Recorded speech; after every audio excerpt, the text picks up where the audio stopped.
death toll passes 100 after a huge tornado hits Joplin, Missouri. My name is Kayla Carmona. I grew up in Joplin, Missouri.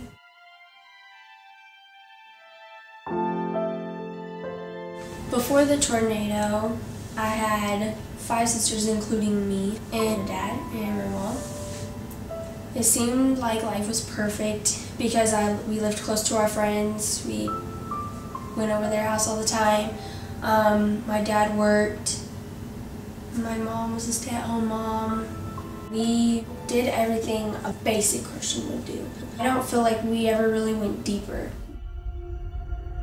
So it was a Sunday. It was just like any other day. We had went to church in the morning, and every Sunday we have church at night as well. And by the time we got to church, the skies were like really dark and it was hailing. I was like wondering where the pastor was, because usually he'd be out there talking to us in the sanctuary. He was in the back at the back door with the back door wide open. And I looked out the door and the tornado was in the parking lot. He told me to go tell everybody to take cover.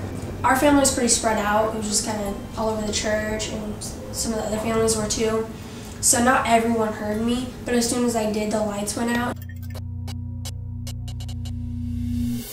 We just like ran to the nursery. We got in a circle, held hands, and started to pray. 5 seconds into prayer, the building had collapsed.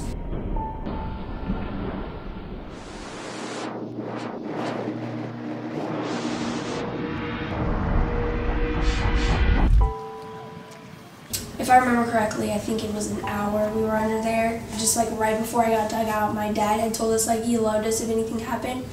And I heard him like the whole time under there. He was like making like grunting sounds because he was like lifting up the building with his like shoulders and his head and like somewhat his hands.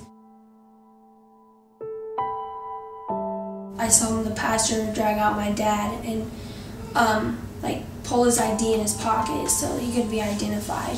And as soon as he was pulled out, he took his last breath. He had passed away because of the multiple blunt forces to the head because of the building collapsing so hard.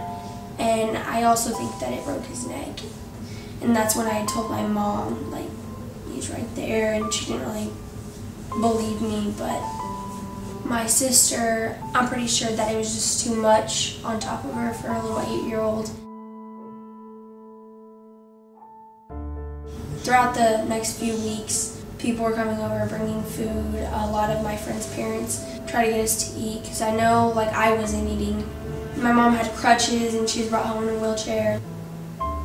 2 weeks after, we had finally gathered enough courage to go out to the church and look for our Bibles and my dad's Bible and my sister's stuff.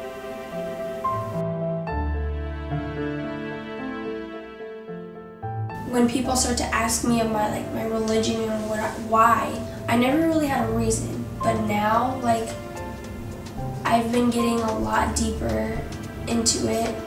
We have hope, faith. I definitely feel like we're being used by the Lord in great ways. I feel like we'll be strong enough if another one